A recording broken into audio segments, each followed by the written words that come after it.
আসসালামু আলাইকুম, welcome to my new channel. তো আজকে তৈরি করছি চিংড়ি লতি। তো খুব মজাদার, গলায় একটু ধরবে না এইভাবে রান্না করে।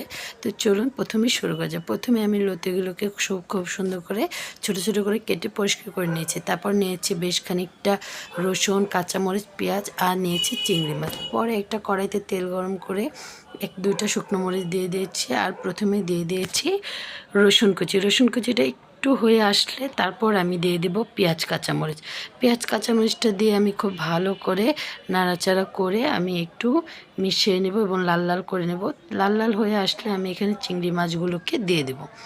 চিংড়ি মাছ দেওয়া হয়ে গেলে আমি চিংড়ি মাছটাকে ভালো করে নাড়াচাড়া করে একটু ভাজা ভাজা করে নেব। তারপর দিয়ে দেবো 1 চামচ লবণ এবং হলুদ মরিচের ফাঁকি। হলুদ মরিচের ফাঁকিটা দিয়ে আমি একটু ভালো করে মিশিয়ে নিয়েছি। মিশানো হয়ে গেলে তেলে একটু ভাজা ভাজা করে নেব। হয়ে গেলে আমি এখানে একটু পানি দিয়ে দিয়েছি। পানি দিয়ে কষানো হতে থাকুক। তারপর এখানে আমি আরেকটা চুলাতে দিয়ে দিয়েছি গরম পানি। গরম পানিটা বলক আসার আগে তখন আমি দিয়ে দেব লতিগুলো। আমি লবণ দিয়ে রেখে দিয়েছিলাম, একটু ধুয়ে দিয়ে দিয়েছি। তো বলক আসা পর্যন্ত আমি লতিটাকে অপেক্ষা করে নামিয়ে নেব। নামিয়ে নিয়ে আমি ঝরা দিয়ে দেব। তো ঝরানো হয়ে গেলে আমি যে কষানো চিংড়ি মাছটা রেখেছিলাম এটা অলমোস্ট কষে গেছে। তারপর আমি এখানে দিয়ে দিয়েছি লতিগুলো। তো লতিগুলো দেওয়ার পর আমি খুব ভালো করে লতির সাথে চিংড়ি মাছের মশলাটা খুব ভালো করে মিশিয়ে নেব। যেহেতু এখানে আমার 40% সিদ্ধ হয়েছে, তাই আমি এটাকে খুব ভালো করে আস্তে আস্তে একটু ভালো করে কষিয়ে নেব। কারণ লতিটা বেশি হাই হিটে রান্না করা যাবে না, একদম লো হিটে রান্না করা যাবে না, তাহলে দেখা যাবে পুড়ে যাবে এবং গলে যাবে।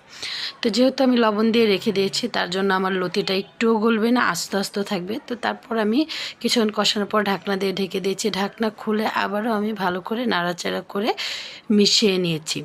তো এইভাবে আমি প্রায় 4-5 বার এরকম একটু ঢাকনা দিয়ে ঢেকে খুব ভালো করে আস্তে আস্তে হাই হিটে একটু লো হিটে রান্না করব। তো অলমোস্ট আমার অর্ধেকটা সিদ্ধ হয়ে গেছে। আমি আবারও ঢাকনা দিয়ে ঢেকে দিয়েছি। ঢাকনা খুলে আমি আবারও ভালো করে নাড়াচাড়া করে এটাকে ভাজা ভাজা করে নেব। তারপর এখানে আমি অনেকটা হয়ে আসলে আমি এখানে দিয়ে দেব কিছুটা কাঁচা রসুন, উপরে ছড়িয়ে দেব। কাঁচা রসুনটা দিয়েছি। তারপর আমি এখানে সবার শেষে 2 কোয়া তেঁতুল দিয়ে দেব। তেঁতুলটা দিলে অনেক ভালো হয়, গলাটা চুলকায় না। তো এই তো আমার হয়ে গেল অনেক মজাদার লতি রান্না। যদি ভালো লাগে তাহলে চ্যানেলটা সাবস্ক্রাইব করে পাশে থাকবেন।